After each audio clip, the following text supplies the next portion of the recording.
10th class. नमस्कार। मैं आज आपको एक्सरसाइज 3.3 का के पहले प्रश्न का 5वां खंड बताने जा रही हूँ। यदि किसी भिन्न के अंश और हर दोनों में 2 जोड़ दिया जाए तो वह 9/11 हो जाती है। यदि अंश और हर दोनों में 3 जोड़ दिया जाए तो वह 5/6 हो जाती है। तो वो भिन्न ज्ञात कीजिए। आपको पता है भिन्न में अंश और हर होता है, तो हमने मान लिया कि भिन्न क्या है, x/y। अब प्रश्न क्या कह रहा है, सबसे पहले देखिए कि अंश और हर दोनों में 2 जोड़ दिया जाए। तो हमने अंश में भी 2 जोड़ दिया, हर में भी 2 जोड़ दिया, तो कितना हो गया, 9/11। ठीक है। तीसरा गुणा अगर हम करें तो क्या आता है, 11x + 22। देखो 11x + 2 में गुणा होगा तो ये आएगा, और 9 में y + 2 गुणा होगा तो 9y + 18, है ना। इसमें क्या करेंगे, 11x बराबर, ये 22 को भी इधर कर दिया तो 18 में से 22 घट जाएगा, आएगा कितना, -4। तो x बराबर कितना हो जाएगा, 9/11 y -4/11। ये हो गया समीकरण नंबर 1। अभी प्रतिस्थापन विधि लगा रहे हैं ना हम लोग, इसलिए एक समीकरण से x का मान हम लोगों ने निकाल लिया। अब दूसरा क्या कह रहा है कि अगर भिन्न के अंश और हर में 3 जोड़ दिया जाए। देखिए भिन्न के अंश और हर में 3 जोड़ दिया जाए तो वह 5/6 हो जाती है ना। तो हमने अंश और हर दोनों में 3 जोड़ दिया तो क्या हो गया, भिन्न का मान 5/6। फिर तीसरे गुणा किया तो 6x + 18 बराबर 5y + 15। यहाँ से देखिए 6x + 18 इधर ले गए, -18 हो जाएगा। 15 में से 18 घटेगा, -3 आएगा। फिर 6x बराबर 5y - 3। ये हो गया समीकरण नंबर 2। और एक में जो हमने x का मान निकाला है वही मान यहाँ x की जगह रख देंगे। 1 से x का मान समीकरण 2 में रखने पर x का मान कितना, 6x था ना, x का मान कितना आया था, देखो 9/11y -4/11 बराबर 5y - 3।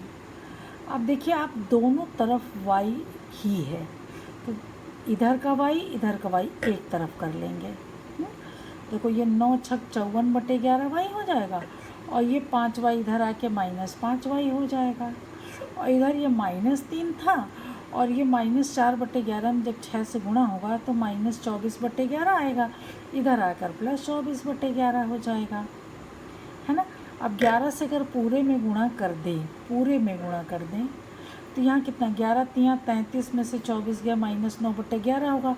11 से दोनों तरफ गुणा कर देंगे तो ये तो 54y, 11 × 5 = 55y। तो 54 में से 55 घटाएंगे तो -1 आएगा, -1 है ना, और इधर आएगा -9। 11 से जब गुणा करेंगे बेटा, देखिए अगले पेज पर कैलकुलेशन किया हुआ है, इतना तो आप भी कर सकते हो। गुणा करेंगे तो देखिए 54y - 55y बराबर -9, क्योंकि 11 से गुणा करने पर यहाँ का 11 कट गया, यहाँ 11 गुणा हो जाएगा, -y बराबर -9, माइनस माइनस कट जाएगा तो y बराबर कितना आया, 9। ध्यान रहे भिन्न का जो अंश और हर होगा दोनों धनात्मक ही आएगा। अगर ऋणात्मक आता है तो कहीं ना कहीं कोई ना कोई हमारी कैलकुलेशन की गलती हो सकती है। ठीक है। अब समीकरण 1 में जिसमें आपने x का मान निकाला था वहाँ y की जगह 9 रख देंगे, है ना। x बराबर आपने 9/11y -4/11 निकाला था ना, तो y की जगह 9 रखेंगे तो 9 9 ये कर देंगे, 9 9 81 में से 4 घटेगा तो कितना आ जाएगा, 77/11। आंसर हल होके 11 × 7 = 77। और यह भी ध्यान रखिएगा कि x और y का मान पूरा आएगा, ये नहीं कि यहाँ 76 आ जाए, यहाँ 11 कटे ना, पूरा आएगा, क्योंकि अंश और हर पूर्णांक ही होगा। x का मान 7, y का मान 9। अगर आप आंसर चेक करना चाहते हो तो ज़रा दोनों तरफ आप 2 जोड़ के देखो, 7 2 9 और 9 11, 9/11 हो जा रहा ना। और 3 जोड़ के देखो, 7 3 10 और 9 3 12, 10/12 करोगे तो 2 पंजे 10 और 2 6 12, 5/6 हो रहा है कि नहीं। यानी आपका आंसर चेक भी हो गया। ठीक, ये छठा क्वेश्चन देखिए, बहुत इम्पोर्टेंट है ये क्वेश्चन। देखने में बहुत बड़े हैं लेकिन हैं बहुत आसान अगर आप इसको ध्यान से समझिए तो। 5 वर्ष बाद जैकब की आयु उसके पुत्र की आयु की 3 गुनी हो जाएगी। जैकब है और उसका पुत्र है। आज से 5 वर्ष बाद जो भी उनकी आयु होगी उसमें पिता की आयु पुत्र की 3 गुनी हो जाएगी। ठीक है। और 5 वर्ष पूर्व माने आज से 5 वर्ष पहले जैकब की आयु उसके पुत्र की आयु से 7 गुनी थी। उनकी वर्तमान आयु ज्ञात कीजिए। हमने बहुत शॉर्ट में इसको लिखा है, आपको ज़्यादा अच्छे से समझ में आएगा। ये जैकब है और ये पुत्र है। ठीक है। वर्तमान आयु हमने पुत्र की x मान ली और पिता की y मान ली। ठीक। और 5 वर्ष बाद आयु, आज से 5 वर्ष, वर्तमान माने आज की आयु, और 5 वर्ष बाद का मतलब दोनों में 5 5 जुड़ जाएगा। 5 वर्ष बाद आयु ये हो गई। तो शर्त क्या कह रहा है, 5 वर्ष बाद जैकब की आयु उसके पुत्र की आयु की 3 गुनी हो जाएगी। जैकब की आयु कितनी है, y + 5 और पुत्र की x + 5 थी, तो पुत्र के आयु की 3 गुनी यानी पुत्र की आयु में 3 से गुणा कर दें। यही हो गया प्रश्न, समीकरण बन गया। अब इसी को थोड़ा सा सरल कर लें, है ना। y का मान निकाल लें, 5 इधर कर दें, 3 से गुणा कर लें, कितना हो जाएगा 3x + 15 हो जाएगा। 5 इधर कर लेंगे तो 15 में से 5 घट के 10, y का मान हमने निकाल लिया। ठीक है, क्योंकि सब्स्टिट्यूशन मेथड है तो अभी y का मान हम सब्स्टिट्यूट करेंगे। ठीक। अब क्या करा, 5 वर्ष पहले, आज से 5 वर्ष पहले, तो आज की आयु x है, 5 वर्ष पहले x - 5 पुत्र की रही होगी, y - 5 पिता की रही होगी। शर्त क्या है कि पुत्र की आयु की 7 गुनी है पिता की आयु। पिता की आयु ये है और ये पुत्र की आयु की 7 गुनी माने 7 से गुणा कर दिया। ठीक। अब इसी को सिंप्लीफाई करें, 7 अंदर गुणा करें तो 7 अंदर गुणा करें तो 7x - 35 हो जाएगा। 5 इधर आएंगे तो ये माइनस प्लस हो जाएगा, 5 35 में से 5 घट जाएगा तो -30 हो जाएगा, है ना। ये प्लस है वो माइनस है तो घट जाएगा कि नहीं, ये देखो माइनस है और ये इधर आएगा तो प्लस हो जाएगा, तो घट के कितना आ जाएगा -30। ठीक है। उदाहरण 2, अब y का ये जो y का मान निकाला और यहाँ भी y का मान निकाला है, यहाँ भी y का मान कितना निकाला है हम लोगों ने, 3x + 10, यानी दोनों बराबर होगा। y तो जैकब की आयु है ये, इस केस में भी, पहले केस में भी और दूसरे केस में भी, 1 और 2 का मान बराबर करने पर, क्योंकि दोनों ही y के बराबर है, तो 3x + 10 उसमें था, पहले में था, और 7x - 30 दोनों को बराबर कर दिया हम लोगों ने। 7x इधर ले आएंगे तो 3x में से 7x घटेगा, कितना आएगा -4x आएगा, और ये 10 इधर जाएगा तो -30 में से 10 जाकर घट जाएगा तो -40 हो जाएगा। माइनस माइनस कट गया, 4 से भाग दे देंगे तो x बराबर कितना हो जाएगा 10 वर्ष। x क्या था, पुत्र की आयु थी। पुत्र की आयु कितनी है, आज की आयु 10 वर्ष है। ठीक है ना। अब y का मान आपने समीकरण 1 में भी निकाला है, 2 में भी निकाला है, चाहे किसी में, हमने समीकरण 1 में रख दिया है। तो 3 × y था तो 3 × 10 हो गया, तो 30 दान 30 और 3 दान 30 और 10, ये कुल मिला के कितना हो गया 40 वर्ष। यानी पिता की आयु 40 वर्ष और पुत्र की आयु 10 वर्ष। समझ में आ रहा ना बेटा, क्लियर है बात। अब नेक्स्ट देखिए, ये इबारती प्रश्न है सब। एक क्रिकेट टीम के कोच ने 7 बल्ले और 6 गेंद 3800 रुपये में ख़रीदा। 7 बल्ले खरीदे और 6 गेंद, फिर बाद में ज़रूरत पड़ी तो उसने 3 बल्ले और 5 गेंद 1750 रुपये में और ख़रीदा। प्रत्येक बल्ले और गेंद का मूल्य बताइए। जब भी इस तरह का आए तो सबसे पहले जो पूछा जा रहा है उसको मान लेते हैं। माना एक बल्ले का मूल्य x रुपया, एक गेंद का मूल्य y रुपया। एक बल्ले का मूल्य x अगर है तो 7 बल्ले का मूल्य कितना होगा, 7x होगा। और एक गेंद का मूल्य y है, तो 6 गेंद का मूल्य कितना होगा, 6y होगा। तो प्रश्न के अनुसार 7x + 6y बराबर 3800, क्योंकि उसने 3800 में खरीदा है। इसी प्रकार यहाँ पर उसने क्या 3 बल्ले खरीदे, यानी 3x + 5y बराबर 1750। समझ रहे हो कि नहीं, 3x + 5y, क्योंकि 3 बल्ला और 5 गेंद खरीदा है। बल्ले की संख्या में x से गुणा कर देंगे और गेंद की संख्या में y से गुणा कर देंगे। तो क्या समीकरण बन गया आपका, 3x + 5y बराबर 1750। यहाँ से 3x का मान निकाल लें, सब्स्टिट्यूशन करना है ना, तो एक समीकरण से x का मान निकाल कर दूसरे समीकरण में रख देंगे। ये समीकरण नंबर 2 से देखो 5y इधर कर दें, है ना, और x बराबर इतना है तो 3 से भाग दे देंगे। ठीक है, तो 1750/3 - 5/3 y।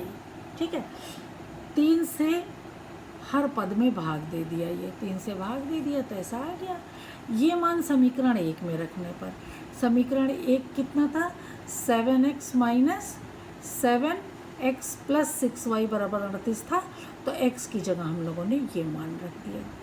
ठीक है, और 7 से हम लोगों ने ये गुणा किया, कितना /3 - 7 × 35/3 y और +6y बराबर, तो चूँकि ये दोनों y वाले पद हैं तो इनको हम अलग से जोड़ लेंगे। देखो इसमें 3 लघुत्तम लिया तो यहाँ तो -35y आएगा, और ये 3 यहाँ गुणा हो जाएगा तो +18y/3 बराबर, ये 3800 है और ये 12250/3 इसमें से जाके घट जाएगा।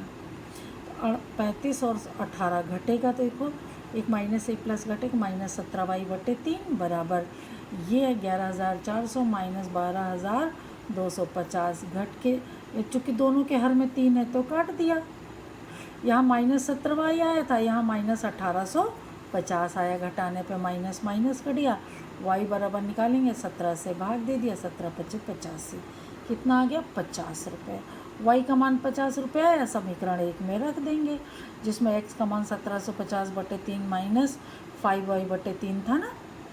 ऊपर देखिए समीकरण जो एक, ये वाला समीकरण 2 है, बल्कि एक नहीं, समीकरण 2 है। ठीक है, इसमें रख दिया तो और सरल किया तो कितना आ गया, 500। एक बल्ले का मूल्य 500 रुपये, एक गेंद का मूल्य 50 रुपये। इतना तो सरल आप कर सकते हो ना, है ना। ठीक है, अब समीकरण युग्म हल करने की विलोपन विधि। अभी तक आपने जो पढ़ा था वो क्या था, प्रतिस्थापन विधि। अभी हम क्या करेंगे, विलोपन विधि। प्रतिस्थापन विधि में क्या था, दोनों समीकरणों में से किसी एक से x या y का मान निकाल कर समीकरण दूसरे वाले समीकरण में रख देते थे। पहले से निकालेंगे तो दूसरे में रखेंगे, दूसरे से निकालेंगे तो पहले में रखेंगे, और तब जाकर हम मान हल करते थे। अभी हम विलोपन विधि, दोनों समीकरणों में से किसी एक को, चाहे x को चाहे y को, विलुप्त कर देंगे। कैसे करेंगे देखिए, अभी हम लोग यहाँ पर करते हैं। सबसे पहले तो इबारती प्रश्न देखिए, दो व्यक्तियों की आय का अनुपात 9:7 है। आय मतलब सैलरी उनकी जो भी मिलती है, दोनों काम करते हैं तो जो भी धनराशि उनको मिलती है, एक को अगर 9 रुपया मिलता है तो दूसरे को 7 रुपया मिलता है, तो 9 और 7 तो मिलेगा नहीं, कोई कॉमन चीज़ है जो इनके में से कट गया है। जैसे 100/50 अगर हो तो 100 मान लो कुछ नंबर है तो जो कॉमन नंबर होता है काट दें अगर, तो वही अनुपात में बचता है, 9:7। मान लीजिए x दोनों में से कट गया है और उनके खर्चों का अनुपात 4.3 है, तो यहाँ से मान लो y कट गया है। ठीक है, तो यदि प्रत्येक व्यक्ति प्रति महीने 2000 रुपये बचा लेता है तो उनकी मासिक आय ज्ञात कीजिए, है ना। मासिक आय एक की मान लो 9x है और दूसरे की 7x है, 9x और 7x, समझ रहे हैं कि नहीं। आय का अनुपात चूँकि 9:7 है तो आय कितनी होगी, 9x रुपये तथा 7x रुपये। ठीक है, आय 9:7 था तो एक की आय हो जाएगी 9x, दूसरी की 7x। खर्च में 4 और 3 का अनुपात था तो एक 4y होगा तथा एक का खर्चा 3y होगा। अनुपात जब कोई भी कॉमन चीज़, जैसे 4 बटे हम लिखते हैं, 4 बटे मान लो 18 लिखा, ठीक है, तो 2 दूनी 4 और 2 नवा 18 काट दें तो दोनों में से 2 कट गया ना, तो अनुपात 2 और 9 कहा जाएगा। तो 2 और अनुपात 9 कहा गया, लेकिन इसमें से कितना कटा है हमको पता है कि 2 कटा है, लेकिन यहाँ कितना कटा है ये नहीं पता था, है ना, इसलिए हम लोगों ने x मान लिया। और यहाँ कितना कटा था हमको नहीं पता था, इसलिए हमने यहाँ क्या मान लिया, y। बात समझ रहे हैं कि नहीं? अब इनकी कमाई क्या थी 9x और खर्च कितना था 4y, तो कमाई में से खर्च घटा दें तो 2000 आएगा, क्योंकि दोनों ही 2000 रुपये बचा रहे हैं प्रति महीने। समझ रहे हो कि नहीं? 9x में से 4y घटाया तो कितना आया 2000, और 7x में से 3y घटाया तो कितना आएगा, तो ये भी 2000 आएगा, क्योंकि दोनों 2000 बचा रहे हैं। बात समझ में आ रही कि नहीं?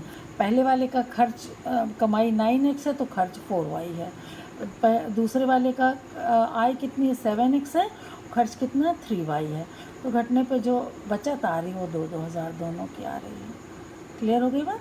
अच्छा, अब देखो इन दोनों समीकरणों में ये 4 और 3, y का गुणांक यहाँ 4 है, यहाँ y का गुणांक कितना है 3 है। हम चाहते हैं कि y का गुणांक बराबर हो जाए, तो यहाँ 3 से गुणा कर दें, यहाँ 4 से गुणा कर दें, कर सकते हैं कि नहीं? तो यहाँ 3 चौके 12, यहाँ 4 तियाँ 12 हो जाएगा। तो खाली यहीं नहीं गुणा करेंगे, पूरे समीकरण में गुणा करेंगे। दोनों समीकरणों में y के गुणांक बराबर करने पर समीकरण 1 से 3, समीकरण 1 में 3 से तथा समीकरण 2 में 4 से गुणा करने पर, 1 में 3 से पूरी तरफ गुणा करें तो 3 तियाँ 9, 3 9 27, यहाँ 3 चौके 12, यहाँ 2000 गुणे 3 कितना हुआ 27x माइनस 12y बराबर 6000। इसी तरह से दूसरे में हमने कितने से गुणा किया है 4 से, दूसरे वाले में कितने से गुणा किया है 4 से, तो कितना आया है 4 × 7y 28x हो जाएगा, ये 4 तियाँ 12y हो गया, ये 4 दूनी 8000। ये समझ जब गुणा किया तो ये नंबर बदल गया है ना, तो तीसरा और चौथा, तीसरा जो पीछे निकला है और चौथा ये जिसमें हमने 4 से गुणा किया, इन दोनों को एक के नीचे एक लिखेंगे तो देखो ये भी 12y ये भी 12y, हमें इसको विलुप्त करना है तो घटाएंगे तो चिन्ह बदलेगा, और चिन्ह बदलेगा, एक ऋण एक धन, तो क्या हो जाएगा कट जाएगा। तो घटाने पर हमने ये चिन्ह बदला, तो 28x में से 27x घटेगा तो कितना आ गया x आ गया, और 12y में से 12y घटेगा तो कट जाएगा, है ना। 8000 में से 6000 घटा तो x बराबर कितना आ गया 2000। x का मान समीकरण 1 में, समीकरण 1 पीछे जो है उसमें रखा, तो हम लोगों ने y का मान कितना निकाला 4000। तो पहले व्यक्त किया है 9x थी, तो 9x में x का मान 2000 निकला, तो 2000 से गुणा करिए तो दोनों 18000 रुपये, ठीक है। और पहले व्यक्ति का खर्च कितना आएगा 4y खर्च था, y का मान 4000 है, तो 4 चौके 16000, 18000 कमाई 16000 खर्च, है ना, तो बचत 2000 हुआ। इसी तरह दूसरे व्यक्ति किया है 7x, x का मान 2000 था, गुणा किया तो कितना आया 14000 रुपये, और दूसरे व्यक्ति का खर्च था 3y, y का मान 4000 आया था, तो 4000 से गुणा किया 12000, 14000 कमाई 12000 खर्च, कुल मिला के बचा कितना 2000। सही हो रहा है ना? तो ये समझ में आ रहा है। विलोपन विधि से, विलोपन विधि सबसे बड़ा ज़रूरी काम है तो समीकरण बनाना। समीकरण बनाने के बाद जब विलोपन विधि अपनाते हैं तो किसी एक का गुणांक, चाहे x का चाहे y का, हम लोगों ने y का इसलिए बराबर किया क्योंकि 4 और 3 से गुणा करना ज़्यादा आसान था, बशर्ते 7 और 9 से गुणा करने के, है ना। x का गुणांक बराबर करते तो 7 और 9 से गुणा करना पड़ता, उससे आसान है 3 और 4 से गुणा करना, इसलिए हम लोगों ने y का गुणांक बराबर किया। समझ में आ रहा है? अब एक क्वेश्चन और देख लीजिए, उदाहरण 12, विलोपन विधि का प्रयोग करके निम्न समीकरण का हल ज्ञात कीजिए। इसमें समीकरण बनाया आपको दिया हुआ है। अब देखो दोनों में ही y का चाहे गुणांक बराबर कर लें चाहे x का गुणांक बराबर कर लें। तो x का गुणांक बराबर करने के लिए यहाँ 2 से गुणा करना पड़ेगा। 2 से गुणा किया जब हम लोगों ने तो 2 दूनी 4 यहाँ और यह 2 3 अच्छा दोनों बराबर हो गया। घटा देंगे तो पूरा कट जाएगा। आप लोगों ने पीछे शर्त पढ़ी ना कि a1/a2 बराबर b1/b2 अगर हो जाए तो देखो 2/4 यानी 1/2, 3/6 बराबर भी 1/2 होता है। तो अगर a1/a2 बराबर b1/b2 हो जाए, यहाँ देखो हम लोगों ने विलोपन लगाया, यहाँ 2 से गुणा किया पहले वाले में तो ये आ गया और दूसरा भी उतना ही है। अब नीचे घटाएंगे तो ये तो कट गया, इधर आ गया 0 और इधर 16 में से 7 घटा तो 9 आया, है ना। तो क्या 0 9 के बराबर है? नहीं हो सकता, अतः यह संभव है। अतः इन समीकरण युग्मों का कोई हल नहीं। हम यूँ भी विलोपन विधि ना कहते तो हम यूँ भी देखते कि a1/a2 कितना 2/4 यानी 1/2 और b1/b2 कितना 3/6 यानी 1/2 यानी दोनों समीकरण क्या हैं? दोनों समीकरण रेखाएं क्या है? समांतर हैं और समांतर हैं तो कोई हल होगा ही नहीं। ठीक, अब आज यहीं तक करेंगे, फिर इसके बाद उदाहरण 13 हम लोग करेंगे। ठीक है, ओके, थैंक यू बेटा।